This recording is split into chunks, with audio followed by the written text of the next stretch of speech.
Tubahaye ikaze abakurikiye Izuba News TV. Uru ni urubuga rukugezaho amakuru yo mu karere u Rwanda ruherereyemo. Njye ugiye kuyakugezaho ndi Claude Hategekimana nk'ibisanzwe. Amakuru yacu uyu munsi rero aribanda ku ngingo zikomeye cyane, na amakuru ashyushye cyane tukaza kwibanda mu burasirazuba bwa Kongo aho imirwano yongeye kubura kuri uyu wa kabiri.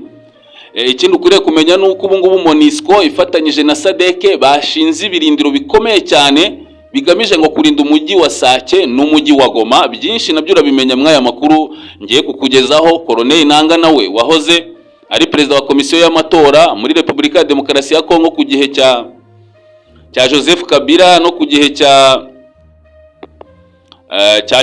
Tshisekedi, ariko akamaraho igihe gito nyuma akaza kuvaho agashinga umutwe wa Alliance Fleuve Congo. Ubu ngubu wihuje na M23 nawe yagize ikindi atangaza ku butegetsi bwa Kongo ndetse anaburira umuryango wa SADC. Aha kandi turaza no kunyarukira kuri Eritier Ruvumbu, uyu yahoze ari umukinnyi wa Rayon Sport muramuzi, nyuma yaho yakiriwe na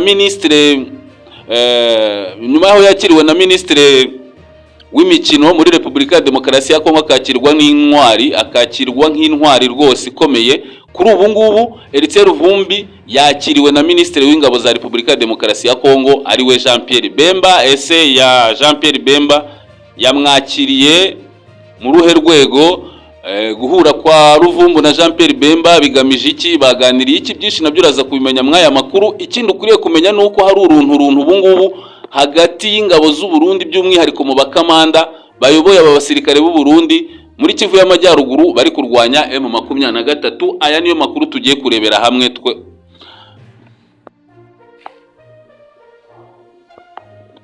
Hari hashize iminsi hari agahenge cyane muri iyi minsi birishize, ngira ngo abayobozi b'ibihugu bya Afurika yunze ubumwe bari bateraniye Addis Abeba muri Ethiopia. Perezida Paul Kagame ahahurira na Perezida Tshisekedi. Mw'iyi nama kandi haganiwe ku kibazo cy'umutekano muke mu burasirazuba bwa Kongo, by'umwihariko ku kibazo cya M23. Bari gushaka uburyo iki kibazo cyakemuka binyuze mu biganiro. Hari ibyo Tshisekedi yahavugiye, hari ibyo Perezida Paul Kagame yahavugiye, ngira ngo nabikubwiye mu minsi mike ishize cyangwa se mu biganiro biheruka. Iyi nama rero ubwo yari irimo bamwe iminsi birishize, imirwano isa nkaho yari yahagaze, by'umwihariko muri teritwari ya Masisi n'ahandi muri Rucuru no muri za Nyiragongo. Ariko amakuru dukura mu binyamakuru byo muri Repubulika ya Demokarasi ya Kongo, harimo nk'ikinyamakuru Actualité, ikinyamakuru Okapi, avuga ko kuri uyu wa kabiri havugwa imirwano mishya hagati y'inyeshyamba za M23 n'abarwanyi ba Wazalendo hafi ya Bweramana, umurwa mukuru wa sheferi ya Buhunde muri teritwari ya Masisi, intara ya Kivu y'Amajyaruguru.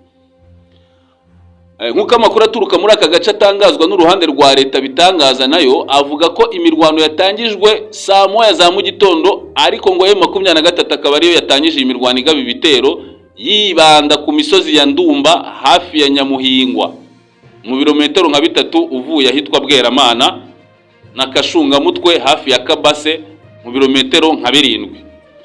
Ariko hakaba andi makuru avuga ko imirwano yatangiye ku isaa 11 za mu gitondo kuri uyu wa kabiri, ubwo ni tariki ya 20 Gashyantare, ku musozi wa Ndumba ku muhanda wa Shasha. Ahangaha uyu muhanda wa Shasha twibukiranye ko ari wa wundi M23 yafunze umanuka ujya muri Kivu y'Amajyepfo. FARDC rero n'abafatanyije bakaba bamaze iminsi bagerageza rwose gushaka kureba uko bafungura uyu muhanda cyangwa bakwirukana M23 mwaka gace, ariko kugeza ubu ntibirananirana. Imirwano rero kuri uyu wa kabiri isa nk'iyongeye kuhubura. Hari kandi Nyamuhingwa hagati y'inyeshyamba za M23 na FARDC bahanganiye muri utwo duce, bafashijwe cyane imirwano ikabiri kuvugwamo Wazalendo. Nuko bihagaze rero amakuru y'imirwano yaramutse muri iki gitondo. Turacyabakurikiranira kandi andi makuru mashya y'imirwano bivugwa ko iri kuberana n'ubundi muri teritwari ya Masisi. Turacyayakusanya neza tukaza kuyabagezaho mu kiganiro cy'ubutaha. Tukiva kwa aya makuru rero, nuko iki ukwiye kumenya, ingabo za MONUSCO cyangwa se ingabo z'umuryango w'abibumbye zibungabunga amahoro n'umutekano muri Repubulika ya Demokarasi ya Kongo zizwi nka MONUSCO, ubu ngubu zashinze ibirindiro bikomeye hano mu gace ka Sake n'ahandi mu nkengero z'umujyi wa Goma. Ikigamijwe ngo akaba ari ugukumira M23 kugira ngo ntizafate uyu mujyi wa Sake ndetse ntizabashe gufata umujyi wa Goma. Ariko ntago ari MONUSCO yonyine, ahubwo muri iyo operation yo gushinga bino birindiro byiswe ngo ni umutamenwa, MONUSCO iri kumwe na SADC. Ngira ngo hari amafoto yagaragaye nkuko muri kuyabona, amafoto y'abasirikare bo muri SADC, amafoto y'abasirikare bo muri MONUSCO bari gushinga ibirindiro bikomeye hano mu gace ka Sake no mu nkengero z'umujyi wa Goma. Ikigamijwe nyine nkuko nari mbikubwenga akaba ari ukurinda uyu mujyi wa Goma n'umujyi wa Sake kugira ngo M23 idafata tuno duce. Ikibazo kiri hano rero nkuko mubyibuka mu minsi mike yashize, ngira ngo u Rwanda binyuze mu itangazo ryashizwe hanze rinashyikirizwa akanama k'umuryango w'abibumbye, ryashyizweho umukono na Minisitiri w'Ububanyi n'Amahanga w'u Rwanda Dr Vincent Biruta, rigaragaza impungenge z'u Rwanda ku gufatanya hagati ya MONUSCO n'izi ngabo za SADC, kandi u Rwanda rukaba rwaragaragaje ko kuba MONUSCO cyangwa se ubutumwa bw'umuryango w'abibumbye muri Kongo buri guha ubufasha ingabo za SADC harimo intwaro no gukorana mu kurwanya M23 biteje ikibazo u Rwanda, ngo kuko bishobora gutuma intambara irushaho kwaguka mu karere, aho kugira ngo amahoro aboneke mu burasirazuba bwa Kongo. U Rwanda rukaba rwaravuze ko ngo ari nko gutera cyangwa se ari nko gutera inkunga ibikorwa by'intambara aho gutera inkunga ibikorwa biganisha ku mahoro. U Rwanda kandi hano rukaba rwagaragaje ko SADC iri gukorana na za FDLR n'abarundi n'ingabo za FARDC bafite gahunda yo gutera u Rwanda. Kuri iyi nshuro MONUSCO aho guhagarika ibyo bikorwa, ahubwo yo ikomeje kongera imikoranire n'izi ngabo za SADC mu guhashya M23 nkuko nari mbikubwiye. Ubu ngubu ibirindiro bikomeye hagati ya FARDC nako ibirindiro bikomeye biri gushingwa na MONUSCO ifatanyije na SADC mwibi bice mu rwego rwo kurinda umujyi wa Goma. Iyi nkuru dukesha bimwe mu binyamakuru byo muri Kongo, harimo za Okapi, Radio Okapi ngira ngo benshi barayizi, ibinyamakuru nka Actualité, bivuga ko ingabo za SADC zoherejwe muri burasirazuba bwa Repubulika ya Demokarasi ya Kongo hamwe na MONUSCO bari gukaza ibirindiro mu mpande zitandukanye zikikije umujyi wa Goma n'umujyi wa Sake kugira ngo bahangane n'inyeshyamba za M23. Umuvugizi w'ingabo mu butumwa bw'umuryango w'abibumbye i Goma, Lieutenant Colonel Kadenyi Mensa, avuga ko ihungabana ry'umutekano ku muhanda wa kabiri muri Kivu y'Amajyaruguru ryatumye MONUSCO nayo ikaza ibirindiro byayo by'imbere. Mu kiganiro na Radio Okapi kuri iki cyumweru gishize tariki ya 18 Gashyantare, uyu musirikare nanone mukuru wa MONUSCO yongeye gusaba kwirinda ibihuha bibashinja gukorana na M23, ashimangira ko bigamije guteza urujijo. Ahangaha rero hari abavuga ko MONUSCO muri iyi minsi isa nkaho iri kwiyegereza ubutegetsi bwa Kongo no kwigaragaza neza imbere y'amaso y'abanyekongo, bitewe nuko ubu ngubu guverinoma ya Kongo yayihaye, ni nko kuvuga ngo yayihaye igihe ntarengwa cyo kuba izabivuye muri iki gihugu, ubwo ni uguhera mu mpera z'uyu mwaka turimo wa 2024. Muri iyi minsi rero MONUSCO ikaba isa nk'iri kwiyegereza cyane guverinoma ya Kongo no kugaragara neza mu maso y'abanyekongo nkuko mwabyumvishe. Uyu muyobozi cyangwa se umuvugizi w'izi ngabo aheruka kuri Radio Okapi avuga ko badakorana na M23, abanyekongo bagomba kwizera MONUSCO. Bikumvikana ko muri iyi minsi MONUSCO irimo iriyegereza abanyekongo cyane. Impamvu nkaba nayikubwiye nuko MONUSCO ishaka kuguma muri Kongo mu gihe abanyekongo bo batayishaka, mu gihe guverinoma ya Kongo yabahaye igihe ntarengwa cyo kuba bahavuye, kandi bikavugwa ko MONUSCO idashaka kuva muri Kongo. Ibi rero bije imyitwarire ya MONUSCO nanone abandi bantu ku rundi ruhande bakurikirana iki kibazo hafi bakavuga ko itandukanye n'igihe M23 yateraga yigarura uduce twabunagana, yigarura tumwe mu duce muri teritwari ya Rucuru. Twibukiranye neza ko icyo gihe MONUSCO yokejwe igitutu n'abanyekongo na guverinoma bayisaba kurwanya M23, ariko igatangaza ko ngo nta bushobozi ifite ngo bwo kurwanya M23, ngo kuko M23 ari igisirikare kimeze nk'icy'umwuga kandi gikomeye kiri bien organisé gifite n'intwaro, ngo ntago MONUSCO yabona intwaro zo guhangana na M23. Icyo gihe M23 yari kiri mu bice bya Rucuru ifata mu bindi bice muri za Nyiragongo. Hakibazwa ngo kuki MONUSCO itigeze ibasha guhagarika cyangwa se gushinga ibyo birindiro bihagarika M23 ikiri gufata ibyo bice bya Rucuru n'ahandi, ariko ikabitangiye gushira imbaraga cyane. Noneho mu gusa nkaho yinjira mu mirwano inakumira M23, mu gihe uyu mutwe usa nkaho wegeye cyangwa se ushaka kwinjira mu mujyi wa Goma cyangwa se usa nkaho ugose umujyi wa Goma. Ahangaha rero akaba ariho abantu bavuga ngo MONUSCO ntigeze ibura ubushobozi bwo kurwanya M23 cyangwa se intwaro ikiriyo zabunagana zahe, ahubwo hano hakazamo ikindi kibazo cya politike n'izindi nyungu MONUSCO ihagarariye hariya zisa nkaho zidasobanutse. Benshi rero bagasanga kuba MONUSCO itangiye gusa nkaho yegereza FARDC n'ihuriro ryabo ririmo za SADC gushinga ibirindiro mw'ibi bice bya Sake n'ibindi bikikije Goma kugira ngo M23 itahafata, ari muri gahunda yayo kugira ngo yiyegereza abanyekongo na guverinoma ya Kongo.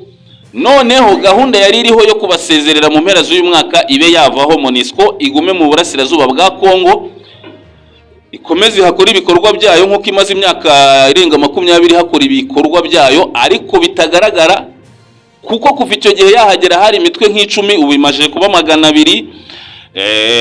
Umutekano ntago wigeze uboneka. Ubwo rero MONUSCO ikabiri kurwana no kugira rwose ngo abanyekongo bayirebe akajisho keza, none hiba yakongererwa mandigume muri kiriya gihugu. Ibi ngibi bikaba ari ibitekerezo by'abasesenguzi benshi bo mu karere k'ibiyaga bigari n'ahandi niko babibona.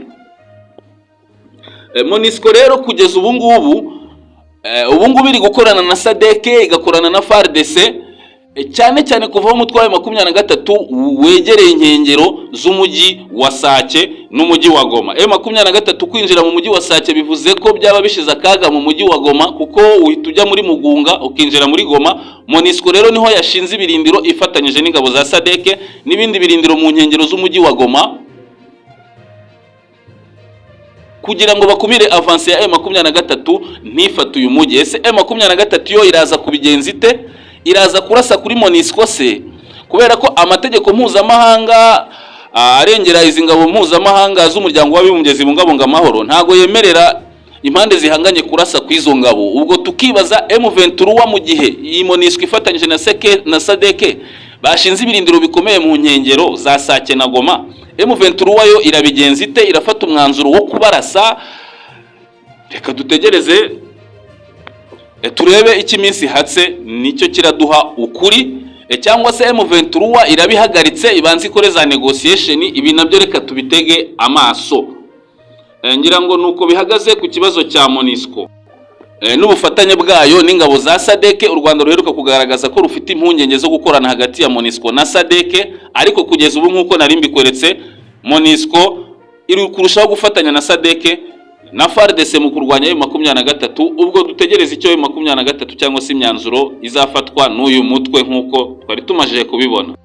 Tukiva ku iyi nkuru n'ubundi ntago tujya kure, reka duhite tujyanukira kwa Colonel Nangu. Uyu muramuzi ni washinze ihuriro Alliance Fleuve Congo, ubu ryamajije kwihuza na M23. Amazi igihe avuga ko iyi Alliance Fleuve Congo irimo na M23 bagomba gukuraho ubutegetsi bwa Tshisekedi, ariko benshi bakavuga se Alliance Fleuve Congo na M23 nibyo bashobora gufata bimwe mu bice muri territoire ya Rucuru, muri territoire ya Masisi, bakaba bagera no muri Kivu y'Amajyepfo, wenda bakagira igice cya Kongo bafata, ariko se bagira ubushobozi bwo kugera Kinshasa muri iyi minsi bagakuraho ubutegetsi bwa Kinshasa koko?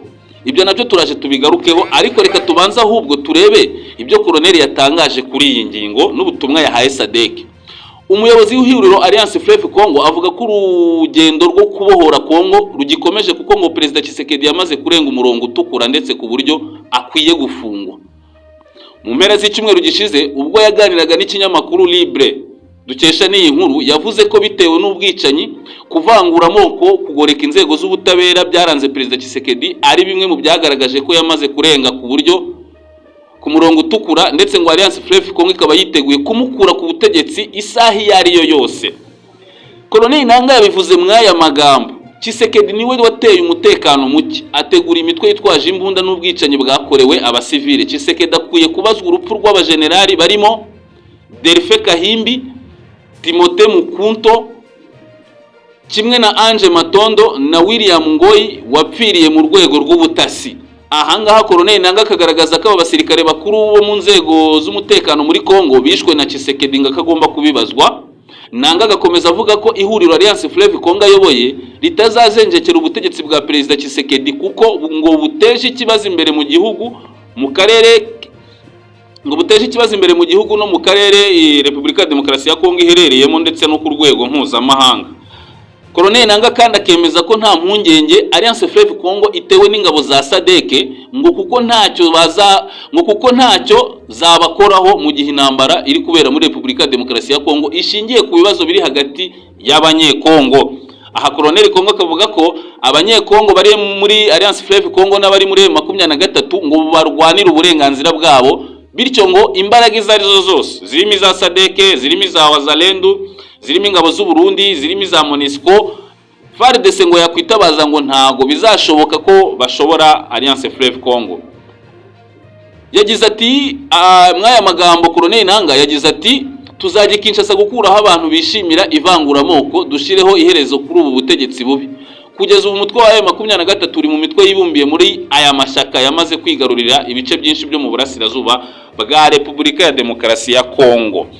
Ariko Colonel Nanga akavuga ko intego ya Alliance Fleuve Congo ari kujya gukuraho ubutegetsi bwa President Tshisekedi. Ibintu abantu benshi babona ko bigoranye cyane nkuko twabivuze haruguru. Impamvu bigoranye ni iyihe? Twibukiranye ko muri iyi minsi hari ikintu kimeze nka geopolitique gisa nk'icyahinduye ibintu cyane. Hari bloc ebyiri zihanganye, kandi tukaba tuzi ko President Tshisekedi ayoboye igihugu gitunze, gifite umutungo kamere, gifite ubutunzi bwinshi kandi isi yose ikeneye, cyane cyane ibihugu birimo Bushinwa, ibihugu birimo Burusiya, iyo ni bloc imwe. Hakaba n'ibindi bihugu birimo Leta Zunze Ubumwe za Amerika n'ibindi bihugu byo mu burengerazuba bw'isi, bose bakeneye iyi mari. Noneho kavuga ati M23 koko yashobora kugera Kinshasa, aho President Tshisekedi nawe abonye asumbirijwe ntashobora kwitabaza rumwe muri uru ruhande. Ndavuga wenda akaba yakwitabaza Abarusiya n'Abashinwa, dore ko binavugwa ko muri iyi minsi bari gukorana kugira ngo bakumirize inyeshyamba za 23 ntizimukure ku butegetsi. Ndavuga kugera Kinshasa, nubwo uyu mutwe waba hari ibice waba warafashe, kuko biravugwa ko rwose Tshisekedi ari kumwe n'Abashinwa n'Abarusiya, ngo atari guhuza na Leta Zunze Ubumwe za Amerika n'ibihugu birimo Bufaransa, birimo Bwongereza, birimo za Israel. Ngira ngo mwaranabibonye mu minsi yashize yuko ndetse kugeza n'ubu hari imyigaragambyo muri Repubulika ya Demokarasi ya Kongo yamagana Amerika, yamagana Ubufaransa, yamagana Ububirigi, yamagana Ubwongereza, yamagana Israel, bavuga ko iyi bloc ngishigikiye M23. Bivuge ngo rero nubwo M23 yabifite abayishigikiye, ibyo wenda reka tubifate gutyo, ariko nanone dushingiye ku nyungu ziriho mw'iki gihe mw'isi, ndahamya ko M23 kugira igeri Kinshasa byagorana cyane, kuko President Tshisekedi nawe afite abafatanya bikorwa bamuri inyuma bari kumurwana. Ahubwo harimo za SADC. Muri SADC twibukiranye ko harimo igihugu cya Afrika y'Epfo iri muri BRICS tuzi ko ari Ubushinwa, tuzi ko ari Uburusiya. Ubwo bivuga ngo kugira ngo M23 ibe yakuraho ubutegetsi bw'i Kinshasa byo ni ibintu byaba bikomeye. Ariko nanone sinshidikanya imbaraga za M23 zo kuba yagira ibice ifata muri Kivu y'Amajyaruguru na Kivu y'Amajyepfo. Ibyo byo bikaba bishoboka. Iyo nkuru akaba ari uko nguko iteye. Colonel Nanga akavuga ko rwose biteguye kujya gukuraho ubutegetsi bwa Kinshasa, ariko benshi bikaba behira ihurizo bavuga ati se ibi ngibi ku inshuro noneho byashoboka mw'iki gihe turimo. Tujye noneho ku ngabo z'u Burundi, by'umwihariko ziri kurwanira mu burasirazuba bwa Repubulika ya Demokarasi ya Kongo muri teritwari za Masisi, niho ziri kwibanda cyane muri iyi minsi. Ariko izi ngabo zikaba bivugwa ko hari abasirikare b'u Burundi bamajije kugwa mu iyi mirwano batari bake n'abandi bafashwe. Kuri iyi nshuro rero amakuru aturuka mu gihugu cy'u Burundi yananditswe na bimwe mu binyamakuru birimo nka SOS Media Burundi, ibinyamakuru nka RPA bibitangaza, avuga ko mu gisirikare cy'u Burundi hari ukutumvikana kunigaragaza rwose cyane hagati ya bamwe mu basirikare bayoboye imitwe y'ingabo ziri kurwana muri Repubulika ya Demokarasi ya Kongo. Ni nyuma yaho harutse guhindurwa bamwe mu basirikare bari bayoboye abasirikare b'u Burundi bari muri Kongo, bigakurikirwa no koherezwa ko abandi basirikare benshi b'u Burundi mu gihugu cya Kongo kurwanya M23.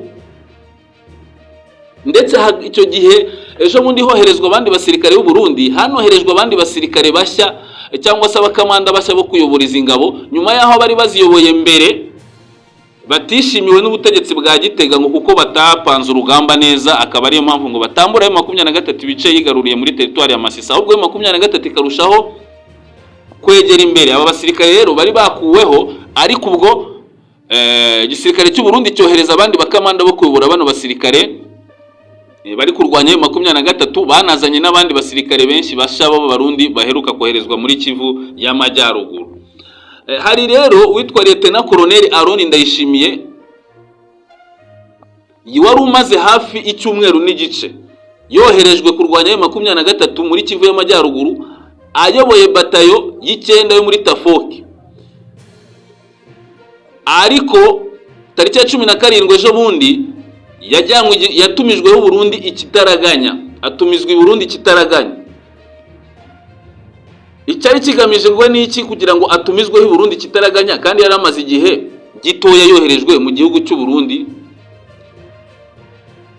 Ibi bikaba bituruka ku kuba imirwano iheruka guhuza M23 mu minsi mike yashize. Ngira ngo M23 ifata umusozi wa Muremure, ifunga n'umuhanda wa Ishasha. Utu duce twose twarimo ingabo z'u Burundi M23 irazitwambura, bakaba bari bakuriwe n'uyu Lieutenant Colonel Aron. Yatumijwe rero ngo ajye kuvuga impamvu M23 yabatse umusozi wa Muremure n'utundi duce ndetse n'umuhanda uhuza Kivu y'Amajyaruguru n'iy'Amajyepfo ugafungwa, kandi ari we wari uyoboye ingabo z'u Burundi zagombaga kurinda ibyo bice. Ikindi kandi hari imirwano myinshi rwose yagiye ihuza M23 ni ingabo z'u Burundi, ariko izi ngabo z'u Burundi zikagaragaza kutabasha guhagarika umuvuduko wa M23 cyangwa se kuzambura ibindi bice bitandukanye. Noneho ahangaha akaba ariho ikibazo gikomereye aba bakamanda. Andi makimbirane kandi ngo cyangwa se gutsindwa cyangwa se kutabasha kugera ku ntego kw'izi ngabo z'u Burundi muri Repubulika ya Demokarasi ya Kongo.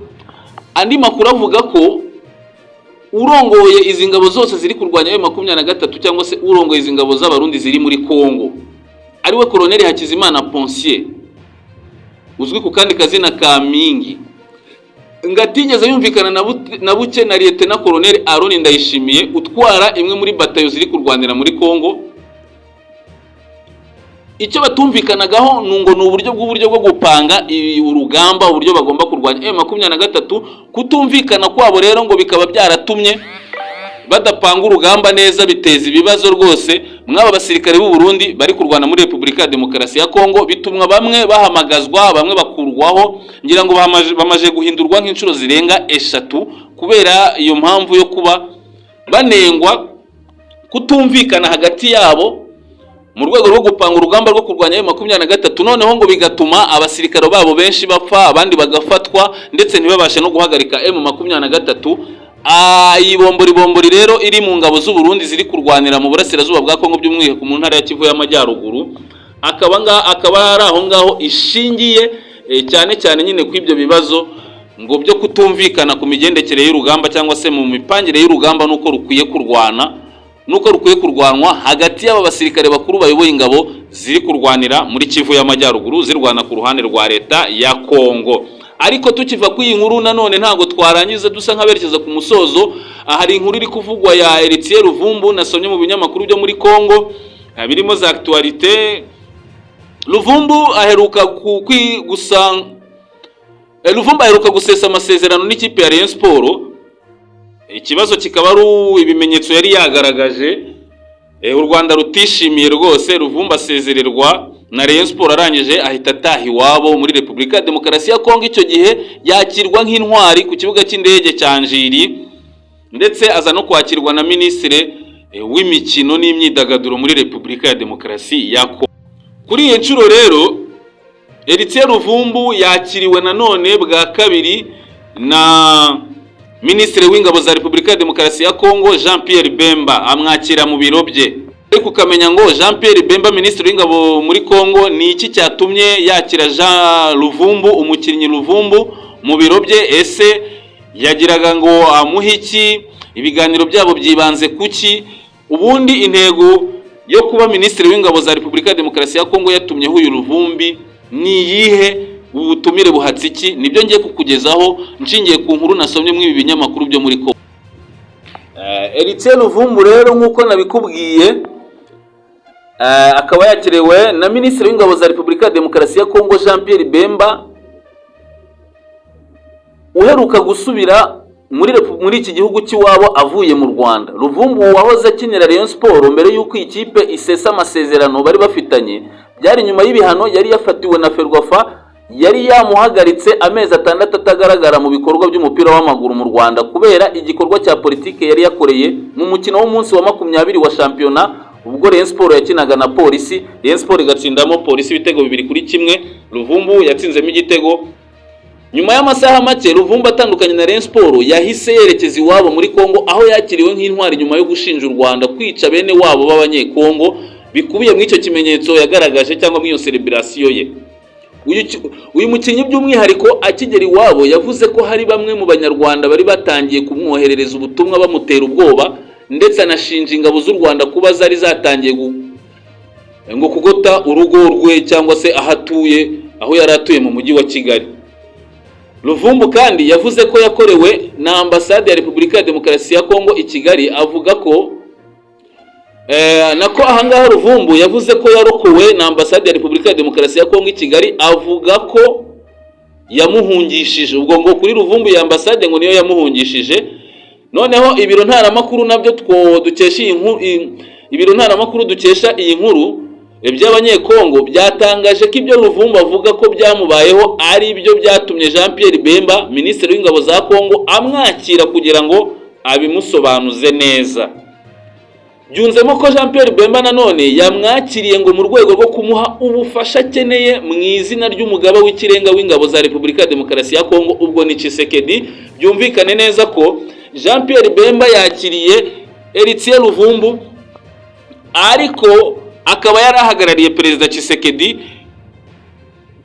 mw'iyo gahunda. No kuvuga ko Perezida Tshisekedi yasabye Jean Pierre Bemba kuganira na Ruvumbu, akamubwira ibibazo yahuye nabyo ubwo yari ari mu Rwanda, ubundi Ruvumbu ngagahabwa ubufasha yaba akeneye kuri guverinoma ya Repubulika ya Demokarasi ya Kongo. Nahangaha rero dusoreje aya makuru, ngewe yakugeza ndi Claude Hategekimana. Ciao dusubire mu makuru yacu y'ubutaha. Ndakomeza kugukurikiranira amakuru y'imirwano iri kubera mu burasirazuba bwa Kongo yongeye kubura kuri uyu wa kabiri nkuko nabikubwiye nkitangiriza aya makuru. Igihe cyose ndibone n'andi makuru mashya ndaza kuyakugezaho, kandi ari nako nkomeza gukurikiranira amakuru hafi yo mu karere k'ibiyaga bigari, yaba muri politike, diplomasi n'ibindi bigendanye n'amakuru yo mu karere k'ibiyaga bigari. Murakoze, mbibutsa gukora like, share na subscribe kugira ngo aya makuru yacu ajya kugereraho igihe.